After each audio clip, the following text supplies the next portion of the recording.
నల్గొండ జిల్లా గుండ్లపల్లి సమీపంలో కొనసాగుతున్న ఎస్ఎల్బీసీ కాలువ లైనింగ్ పనులను రాష్ట్ర రోడ్లు, భవనాలు మరియు సినిమాటోగ్రఫీ శాఖ మంత్రి కోమటిరెడ్డి వెంకటరెడ్డి పరిశీలించారు.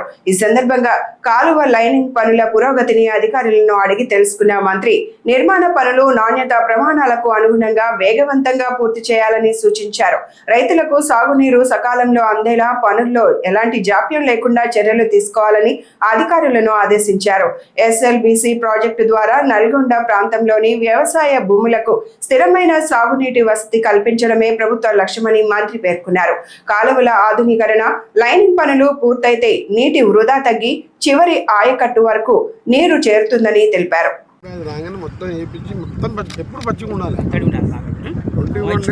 మినిమం 21 days ఉండాలి. ఇంకా 2 రోజులు ఎక్కువ చేసినా యూరింగ్తోనే నీకు strength correct cement, correct metal, correct cement ratio వాడినా యూరింగ్తో అడిషనల్ స్ట్రెంత్ వస్తుంది. యూరింగ్తో అడిషనల్ స్ట్రెంత్ నేను కూడా సివిల్ ఇంజనీరింగ్ కానీ 30 ఏళ్ళ 40 ఏళ్ళకి అవును. ఇప్పుడు 3rd year ఏ కాలేజ్